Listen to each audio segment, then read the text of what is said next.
Hey guys, I'm Pixel Dan, and this is a review of the San Diego Comic-Con 2015 exclusive World of Nintendo 20-inch The Legend of Zelda Skyward Sword Link figure from Jakks Pacific. Yeah man, Jakks Pacific has been killing it with these giant action figures, and they've been bringing some exclusives to this year's San Diego Comic-Con. And one of them is the launch of this brand new 20-inch Link figure. Now, I've actually been a really big fan of Jakks Pacific's World of Nintendo line. I think it's really great that we're getting some of these awesome Nintendo characters in retail stores that are pretty easy to get for the most part. It's been really hard to get a hold of a lot of Nintendo figures in the States because a lot of really cool action figures have been imports up until most recently. So I think that's been pretty great. So now, Jakks is also kind of converting that World of Nintendo license into their large-scale figures, which is something else that they're known for. And San Diego Comic-Con is getting this exclusive version of the Skyward Sword Link. So let's go ahead and take a look at it. He comes in this really awesome open box packaging, very similar to what we see from all of Jakks' other figures. And I've got him out of the box here, but it's an open window here. It has a great gold box deco, so it's very similar to the Legend of Zelda video games. In fact, on this exclusive Comic-Con box, the top portion of the box is even done in this really cool metallic gold print. Look at that, nice and embossed, very shiny. It's got the World of Nintendo logo on there, so very cool. Definitely feels like something special. And you'll notice on the sides and on the back, we do have some artwork of Link from Skyward Sword, as well as a description of the figure. So we got this guy out of the box now. Let's go ahead and take a closer look at the figure. Now, I do believe that there is going to be a retail version of the 20-inch Link figure as well, but the version that's at Comic-Con is supposed to be a little bit more collector-friendly in the fact that it features a much more detailed paint job. And I gotta say that it looks really good.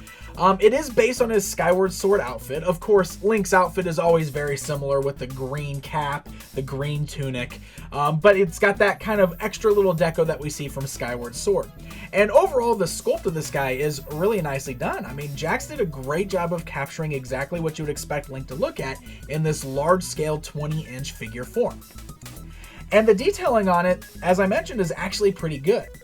Some of the specific spots that I really like are like the chainmail pieces that you can see hanging out from underneath his tunic on the sleeves and even on the bottom of the tunic there. Got this really great kind of chainmail look, and it's awesome because it's got this fantastic black wash on there and a nice kind of metallic silver paint job as well, so it really looks detailed and brings out all of the little sculpted bits on there.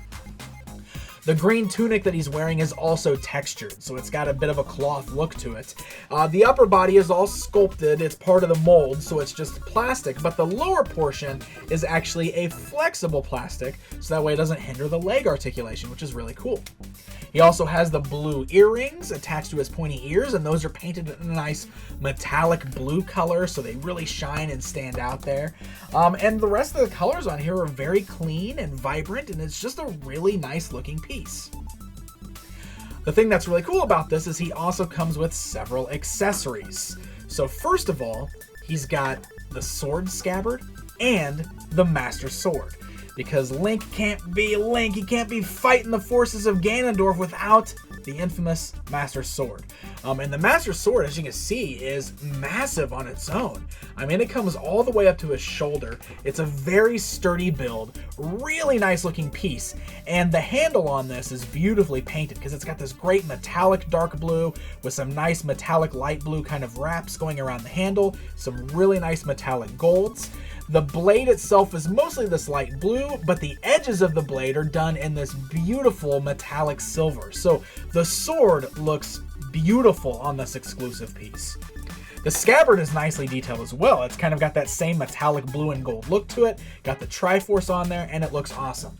So if you flip Link around to the back side, you'll notice he does have a little slot on the back, which is where the scabbard plugs into. It does have this little peg on the back, so you can press firmly there, and that will press it into place. Now, I do want to note that it doesn't hold quite as tight as I would kind of like it to. It's a little loose fitting on there, and it does have the tendency to fall out pretty easy.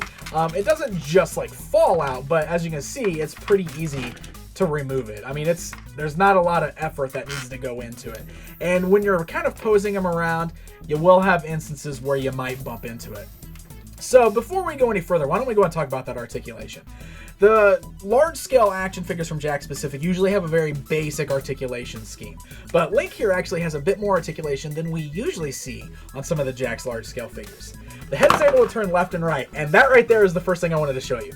The head turns left and right, but the back of that tunic will hit the scabbard and will knock it off of his back just like I showed you. So that is something that you need to be wary of. When the scabbard's not there, the range of motion is much better. So it's one of those things that you're going to have to like pose him and then put it on there. You know, if kids are playing with him, it's going to be hard to move his head around and keep the scabbard attached. Now the arms are great because we have these ball-like joints at the shoulders. So the arms can go forwards and backwards, but look at that. They can also hinge outward. That's an extra articulation point we don't usually see on these large-scale figures. In addition to that, the wrists also swivel, which is going to be perfect for when he holds the sword. No other articulation though in the arms, no elbows or anything like that, but that's standard for these large figures. And then the legs have the ability to go forwards and backwards. You can see they don't come forward too far, but they do move enough. I mean, you're not really going to need to pose them around with the legs a lot anyway, because there's no knees or anything like that. And like I mentioned, that lower portion of the tunic won't hinder the movement of the legs because it's made of that softer plastic. So, pretty cool. And we can get that scabbard back on his back, and you can actually sheathe the Master Sword on his back, which is awesome. Now we can pull that out, and of course we can put it in either one of his hands. Both his hands are molded in the same, they're kind of in a sword holding pose. So really, there's that scabbard again. Really, it kind of depends on your preferred Link, because a lot of times Link is a lefty. In Skyward Sword, he was a righty because you use the Wii remote, so they made him a right-hander. So, you know, you can put the sword in his right hand or his left hand, however you want to. One thing I want to point out is he doesn't have a very tight grip on it. It's a little loose, unfortunately. I wish it was a little bit tighter. He still holds on to it. At least he's not dropping it. I just wish it was a bit of a tighter hold. But I do like how he's got the wrist swivel, so that way you can kind of get it posed around, move the arms up and down, whatever works best. And lastly, we've got the Hylian shield, which again is a beautifully sculpted and painted piece. Looks exactly like you'd expect the Hylian shield to look like. It's done in this great metallic silver with a nice blue, bright, vibrant blue on there with the yellow Triforce and the red bird. It does have the handle on the back, and you'll notice it is on one side of it, meaning that the shield is definitely going to hold best in his left hand in order to be positioned correctly. You can hold on to that the same way he holds onto the sword. The grip is a little loose on that as well, but you can kind of bend it upwards there, wrap it around his hand, and we can get Link posed with it. So I do wish he could hold on to the weapons a little bit tighter. If he had a more firm grip, this would be a little bit better for posing these around, but you can still get it to work. As you can see, I got the shield on there pretty nicely, got the sword on there to be displayed, and overall, this is a pretty fun action figure. If you're a big fan of Legend of Zelda, this is a really neat piece to add to your collection. It'd be an awesome like centerpiece or just something fun to put in your game room, which is probably where this one's going to end up in my house. So there you go, my friends. There is a look at the brand new 20-inch Link from Skyward Sword coming exclusively to this year's San Diego Comic-Con. He will be available at the Entertainment Earth booth. Very special thanks to Jakks Pacific for sending this along early so we can get a good in-depth look at him before the show. Happy hunting, my friends, and until next time.